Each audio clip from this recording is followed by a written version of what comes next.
don't know any of that stuff, but you use it because it's so damn good and the value proposition is so high that those other things don't matter. And it was just packed full of these exhibitors. And from memory, it was at least 30 or 40,000 US dollars per exhibitor. I think there's probably up to 10 max problems right now that need solving that crypto can solve. And there's literally 15,000 plus projects vying for those 10 problems. Hey, Sui was up 16% overnight from the party. Like, if that's not utility. Welcome back to another episode of the Ben Bergs podcast. I'm Ben, your favorite high school dropout and founder of Collective Shift, alongside Ms. Bergs, your favorite MBA and CEO of Collective Shift. Join us as we bring you world-class crypto research and strategies to help you dominate this crypto bull market, as well as behind-the-scenes view of us scaling a fully remote subscription research business here in Australia. If you like the episodes, we'd love for you to leave us a follow or a subscribe, and we can share it around with your friends and family. It's how we go to the podcast each and every week. And I still cannot say the word subscription. I need to slow that right down. So Subscription. We'll get there by episode 1074. But we're on episode 180 today, folks, and we are talking about Token2049. The biggest crypto conference in the world was in Singapore last week, and I was there, and Bergs, it was pretty epic, man. 20,000 people came into Singapore. It was completely nuts. 2-day event, and there was over 1,000 side events. 1,000. So for those that haven't been to one of these events, it is just bananas, right? It's just the who's who, whose event can you get into, and it's just who's got the bigger ego, who's got the bigger, budget, who's got the biggest parties, who can throw the biggest events, especially from the layer one blockchain space. It was a race for the biggest event, and there's lots of takeaways, which we'll get into. It was awesome. We'll share all the insights and analysis, but yeah, Bergs, it was, absolutely epic. Mate, were you on that plane they hired where they flew it in, an entire plane, and they were doing karaoke and everything? No, because I would have jumped out of it if I bloody was on that plane. So there was I think it was, actually, I don't know which project it was. They hired, or they booked out an economy cabin on a Qatar flight, and it basically turned it into like a crypto cabin. And it was some of the most cheesy, just like, I don't know. It was pretty cringy to see. Cringe is alive and well, mate. Oh. And bro, I have to bring it up. Let's get the cringe out of the way first. Then we'll get to the good stuff, and then the takeaways and the juice, mate, the meat. But first, old mate, your best mate, Vitalik, had a keynote, and all I saw on Twitter were these clips of him singing on stage, mate. You were there, sitting in the audience. What on earth was going on? It was just, I don't know what he was doing. Like, I just think he's that far on the spectrum that he doesn't really understand the social cues, or he's so smart and he knows it's going to get a lot of marketing and a lot of like virality. I don't know. But ultimately, he just started singing the theme song of this show, where apparently Ethereum was first like conceptualized. He asked, 5 minutes in, he's like, who's heard of this show? No one puts their hand up. He's like, well, who's heard the theme song? And obviously no one heard the show, so no one's going to know the theme song. So he's like, okay, cool. Well, let me just sing you the theme song. And he just goes on this 35-second like humming / singing of this song that was not even in English. And I was like, okay, cool. Haha, Vitalik, cool. Yeah, this is Vitalik, cool. Let's just keep moving. So he speaks a bit more. And then he's like, what's wrong with the crypto industry? The theme songs. And I'm like, oh, fuck, here we go. He's like, this is what a bad theme song sounds like. And then he goes on another 30-second rant of singing this random crypto song. He's like, that's a bad theme song. Here's what a good one should sound like. And he just starts singing a good one. I'm like, this guy would not stop singing. He literally sung for like a minute or two. And at the same time, we opened up the 1 minute chart on TradingView, and Ethereum was like down only for like 15 minutes from like when he was started. So it was pretty funny. But outside of that, his conversation, Vitalik never talks about price, even when he, back in 2018 when he came into Sydney and spoke at EthCon, can't remember. He was there, and he never speaks about price. Always speaks about product development. And back then Ethereum was $80, and now it's whatever it is, $2,600. Talks about decentralization. Talks about a lot of the upgrades that are coming up, and they're not as exciting as they have been in the past, but they do have a lot of good fundamental upgrades. We've got to remember that Ethereum's 6 or 7 years old. They've got a lot of big projects building on it now. It is the most secure blockchain. And again, I continue to be super bullish on ETH. I think people have, sort of written it off over the last, year or two. Same with Solana. When the Solana hit $20, everyone wrote it off, and look what's happened since then. So it's just whoever's in the limelight, whoever's got the conversation, the narrative is what drives price. And I think it'll continue to perform well, even though the founder loves to sing and dance on stage. And for those who haven't seen Vitalik, creator of Ethereum, one of the creators, and think like Sheldon from Big Bang Theory is probably the closest like person I can think of to this guy. Yeah. But honestly, man, some of his like posts, and especially his blogs, are absolutely cracking. Really deep thinker, and he has a very like long-term plan and direction from Ethereum to the sphere in which he can actually influence it, which is fantastic to have someone like that building that out. Yeah, 100%. Like just, everything that's going on there. And, there's some very good projects that are built on Ethereum. Like, we know that, and we know that, ETH continues to be one of the main dominant blockchains. A lot of the big DeFi projects, a lot of the big protocols are built on top of. So, it might not be as exciting right now, but again, I continue to be, super bullish. Outside of that, I think really, a lot of the layer ones and next gen layer ones are getting a lot of, opportunity in the sun. Like the two big blockchains that sort of stood out for me while I was there was Sui and Berachain. So two, what we call like sort of next gen layer ones, which essentially are just different ways of computing the blockchain, but they're essentially competing on speed and transactions. So both of them are faster than Solana, and they're trying to come out as like these Solana killers. Sui actually spun out from Facebook or Meta when they attempted to create a stable coin. Then it got shut down. And what happened was that the team that was building Sui continued to keep building, and now it's one of the leading names trying to dethrone that Solana sort of play. And then you've also got Berachain as well, which is unlaunched at the moment but coming up. But mate, Sui had the biggest party in Singapore. It was nuts. I went. It was a 3-story nightclub called Marquee. If anyone's been out in Singapore, this place is nuts. It was like 3 stories. It had a Ferris wheel inside the nightclub, like a legit Ferris wheel, and a slide. So me and Greg and a couple others were like, yeah, let's go down the slide. So we roll in there at like 11:30. They've got Steve Aoki playing. It was completely free. So they booked Steve Aoki, paid $300,000 for Steve Aoki to play. Free drinks all night. There's like 2,000 or 3,000 people in this nightclub. And you go from the slide at the top of the nightclub all the way down to where the bar is, and then you just go out. And this place was packed, mate. It was nuts. I haven't been in a nightclub that big, I don't think, before. And to think it was a crypto party was just insane. Because Steve Aoki's he's a big crypto guy as well. He's one of the guys where the Steve Aoki signal, when he starts like adding stuff to his NFT wallet, it's time to sell. It was like almost correlated perfectly, mate. Mate, Sui was up 16% overnight from the party. Like, if that's not utility. See, well, a lot of these projects have too much money, right? Literally. And, throwing parties and getting the community active, yeah, fair enough. But, build things as well. And you mentioned, like, a big theme was layer ones. And really what layer ones are competing on is the blockchain trilemma of security, scalability, and decentralization. So if you think of things like, Bitcoin, it's got really good decentralization and security. Scalability ain't that great. That's one end of the spectrum. If you go right to the other one, you're going to be more centralized. You're going to be able to scale. The security might not be that great as well. Yeah.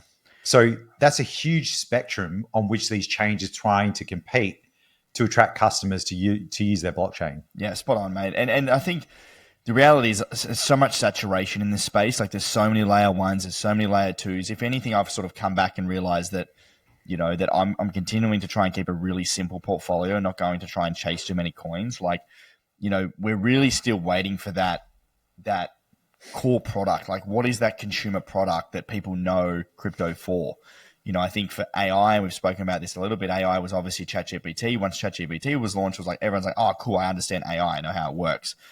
What is that in crypto? Like, we've got Bitcoin, but what is that consumer application that, anyone outside of, crypto bubble would understand? At the moment, Polymarket is probably leading the way in terms of the UI and UX.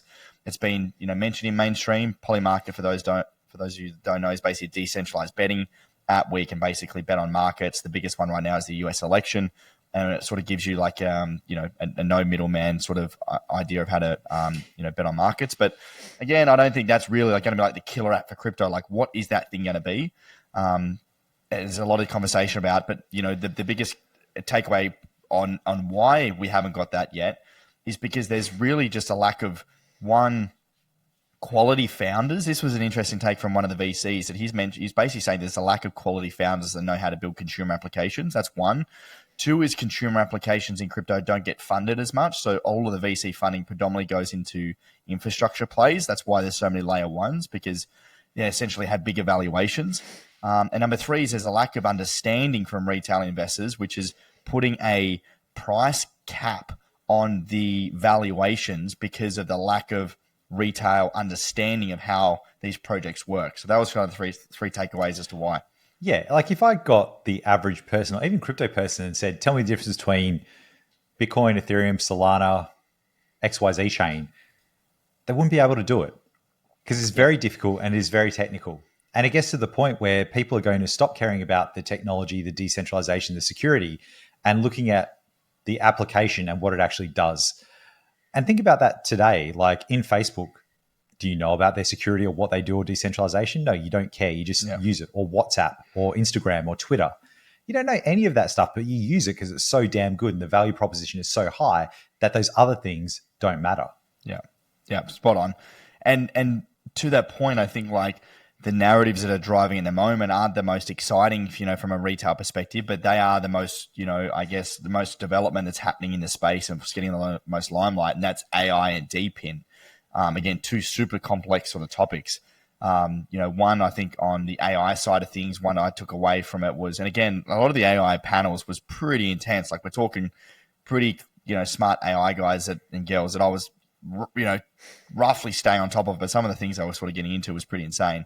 But I think the biggest thing around AI was just, trying to transform that user experience and maybe using, chatbots to move tokens across chains, like going from USDC on Ethereum to Solana to buy an NFT, for example, or with like some sort of AI interface, or where you can like use AI agents to connect to like GPU to start doing mining or creating user and community owned models.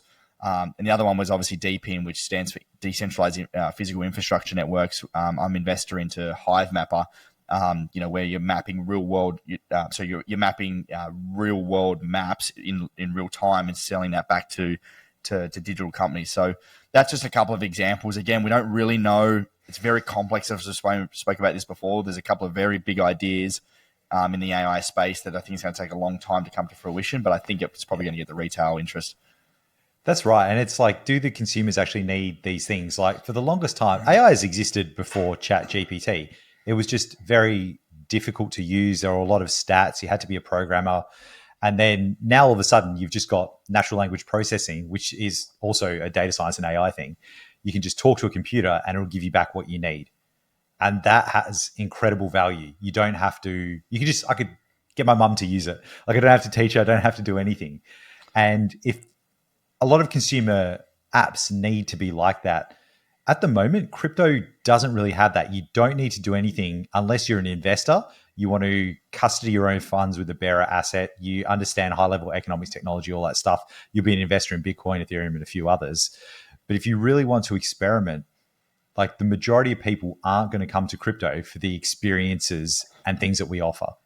Yeah, I agree. They're coming for price appreciation at the end of the day. Yeah. And I think, one thing that we noted before the show, Bergs, was just around like that, don't get distracted and just focus on the long-term games, like the long-term investments. Because I think there's so many things that come and go in this space. One thing that was absolutely not at the conference or that didn't get much limelight at all was metaverse and gaming. Two of the biggest sort of narratives that were in previous cycles, but basically non-existent at the conference. Like, so these things come and go. And I think it's important that, continue to not get distracted and double down on those assets you have conviction in long-term. They're not just here for a little bubble. Yeah, and that's your advantage as well. If you can understand the fundamentals, add time and think longer term as to what people are going to need, that's a lot easier than deciding what they're going to need next month or next week. And Ben, mate, you got to be overwhelmed at the conference walking through the booth area. Tell us about how many booths there were and how much they actually charge, mate. No, it's completely fucked. I was like, I got to the first floor. I'm like, oh yeah, this is pretty good. Like there's a few exhibitors, like nothing crazy, but there's a lot. And then I was like, oh wait, the conference is 3 levels. Oh shit. So I went up to the second level and that whole second level was just full of exhibitors. It was nuts. It took about 10 minutes to get from one side to the other.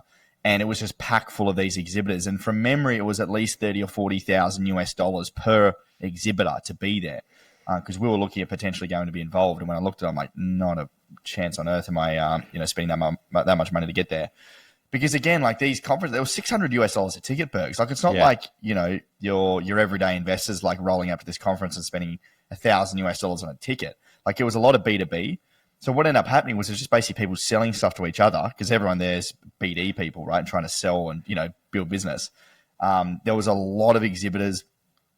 90% of it I'd never heard of before. There was a lot of credit card apps, a lot of stable coins, a lot of exchanges, market makers, and just a bunch of random stuff, like more layer ones, just a heap of random stuff. Like if people just, want to be in crypto and probably raised a bunch of money too and need to spend the money somewhere. So yeah, I think again, the oversaturation was crazy. There's just so much in this space. And I've been pretty firm on this. I think there's probably up to 10 max problems right now that need solving that crypto can solve. And there's literally 15,000 plus projects vying for those 10 problems. Like, isn't that interesting? Raising a lot of money and then you've got a really hard problem to tackle. Like these are deep tech problems. They're very, very hard. And you're inventing new things and you need to show activity to your investors. It's like, I went to this conference, did this thing, did that thing, quickly burn through your cash, raise another round, own less equity in your company. Well, I think that was an interesting point too, like that we were talking about in the research meeting the other day, that like in an equities world, if you're starting a startup, you have to wait 5-10 years before you get an exit. In crypto, you could have an exit within the first year. So a lot of these founders are raising massive amounts of money. The VCs get the unlocks, they get the money out. The founders are getting the money out. And all of a sudden after a year, the VCs and the founders are rich. The retail are poor because they've been the exit liquidity and they've got no project and then they just give up. That's basically how this space works. That's so crazy. And yeah, well, they've shortened their time horizons, right? Which is good because I guess you can find out if you're a good VC or not. Otherwise, you have to wait 7 to 10 years, by which time you swapped companies 50 times. Mate, so who did you meet over there? Anyone interesting or any of the talks that really stood out to you while you were over in Token2049? Yeah, so caught up with Coinbase. So we're doing a little bit of stuff with Coinbase, the collective shift, which is cool. So had a great couple of meetings with those guys. So putting together some stuff. A lot of sort of founders that were building projects like credit card apps, like Stables, met up with the Stables guys, went to a Stables competitor, like event just to see what they were doing. A lot of copycat credit card apps. Yeah. Went to Fireblocks. So Fireblocks is probably the largest custodian of assets where a lot of the exchanges, rely on Fireblocks to custody their assets. They've actually got over 650 employees, I found out, which is absolutely nuts to think about. Huge. So some pretty big companies in the space. Also met up with a couple of early stage projects that are trying to get off the ground. So I sort of spoke to those folks to see how I could help them. Also went to the Shuffle party. So Shuffle is like a casino app. That was pretty nuts. Again, that was a pretty cool party. So went there after the SUI event. And then, there was also another event which I couldn't go to. Diplo was actually playing for another project on the same night. Couldn't quite get to there. And but met up with the Block Earner guys, eToro. And we did an Aussie meetup, which was cool. Well, it was like an Aussie founders dinner. So it was probably 15, 18 of us, Aussie builders over in Singers, had Mexican in Singapore. Amazing. It was pretty cool. That's so cool. And speaking of food, mate, I heard you had a cracking meal over there, an absolute legend. Recommended that you go and eat somewhere. And it was a winner, mate. Well, mate, I thought it was a rug pull considering who was giving me the information. So Bergs calls him up. He goes, mate, you need to try this thing. I'm like, oh, here we go. No worries. He's like, buckete. I'm like, bucket what? He's like, buckete. Righto, mate. Righto. What sort of rug pull is this? And then he sent me the place. I'm like, righto. And it turns out I was starving. So I'm like, okay, I'm going to try this. Get there, and I'm like, where the hell am I? Uber drops me off in the middle of nowhere. I'm like, Bergs has proper stitched me up here. And there's like a shopping mall. I'm like, okay, right, look in the shopping mall. And like, being from Australia, you just know you don't eat in a shopping mall, mate. It's weird for Australians, isn't it? If you don't want to be in the toilet for the next 3 days, you're not going to eat in a shopping mall. Anyway, it's in the shopping mall. So I'm like, fuck, here we go. Get to the place, massive line. I'm like, Bergs has proper stitched me up here. I saw a Subway or a Macca's around the corner. I'm like, nah, I'm going to get a Subway. And then the it's line like twitchy in the line. You I'm like, I can't do lines, but I started twitching and just like, I'm like, nah, I can't do this. Sent you a photo. I'm like, nah, this is cooked, mate. Anyway, the line shortened up pretty quick and got in. I was like, right, here we go. We get in. Menu's not in English. I'm like, great. Don't know what any of this stuff is. forgot what Bergs even said I needed to buy. So I'm like trying to call him. Like, what did you ask me to buy? Like, I don't even know what I'm trying to get here. He's like, get this, get that. I'm like, okay, cool. Anyway, just basically pressed a few buttons. Didn't really know what I was ordering. It all came out really, really quick. And I must say, it was one of the best meals I've ever had. It was the pork. There it is, mate. The pork on the bone was just like, you could take it off with chopsticks, and then you dip it in this sauce. And then I had like this other chicken bowl thing. Not really sure what it was. That was epic. And had the bread in the soup. I was like, oh yeah, this is pretty top shelf. It's so good. So for those listening, if you ever go to Singapore, eat at a place called Song Fa, and they're like best dishes like bucketeers, where everyone goes there for. So it's like a pork bone soup with this amazing like broth that has like, aniseed and other stuff in it. And the dough you're talking about is yu chow or yu char kway. And then you order like another dish. And mate, it's such a good combo. And you were chuffed, mate. They even had someone coming around bringing you like, what were you drinking? Some kind of refreshing tea or something? Made some tea, topping up my soup, got me a Coke Zero. Oh. Within 20 minutes, I was in and out. And I was like, that was unbelievable. Like, it'd take 40 minutes for someone in, Melbourne to even figure out which table I was sitting at. Like, it's just... So good. So, yeah, it's one of those restaurants in the Michelin Guide, and it's like $20 to eat there. It's amazing. It's one of my favorite meals. And then, mate, after the conference, I had to head home. So I was going to say... No. You had to leave Singapore early, Ben. You had to leave early. I did have to leave Singapore early. I was going to say for the F1s, but I had big duties. I had to come back for the Brisbane Lions. We're playing on Saturday night against Geelong. And boy, what a game, Bergs. It was unbelievable. So I flew home on the Friday, got home late Friday night, got into bed, got up Saturday, and went to the game. And I went to the GWS game the week prior, and that was one of the best games I've ever seen. Second biggest comeback ever. And then this game was just even better.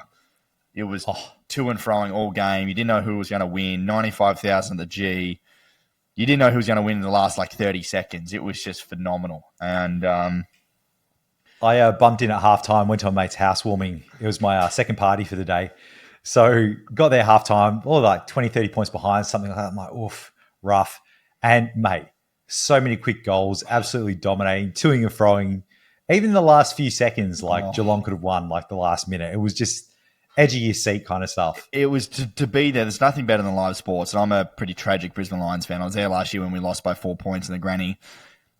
When we were 0-4 at the start of the year, or 0-3, we're complete write-offs. And then to come back, and we're in the granny this week. I've got tickets. I'm going. It was one of the best and worst days of my life last year when we lost by 4 points. So I don't know if I can do it again. It was sickening. I just hope we don't have to go through that again. It's so good because we've actually got a Sydney supporter on our team who's flying out to the game. Ben will be there as well. One of you will win. Monday. Or you might get that awesome thing where you have a draw and then you have to play again next week. Well, I think they've changed the rule now from memory. I think it's now they play overtime. Oh, boo. I love that time we had 2 grand finals. That was epic. But at least it's against Sydney. Last year when we lost against Collingwood, I had to go walk home on my own with my scarf and just get abused from the MCG back to Chapel Street from every Collingwood supporter out of the back of the car. That was bad. That's standard, mate. You cop that without a scarf these days. Especially Melbourne. Oi, Simpson! Yeah. I still remember that time I came to Perth for that first time, pulled up at the hotel 5 minutes and came out the front, was looking for you, I was on my phone trying to get an Uber, and there's this big commie pulled up, flying down the street and puts on the brakes and just skids right in front of me into the road. He goes, "Oh, it's Mr. Bitcoin," and then just drives off, just so good. Classic Perth. Welcome to Perth, mate. That's a good Perthing. You're lucky it didn't glass you on the way, mate. Oh, mate.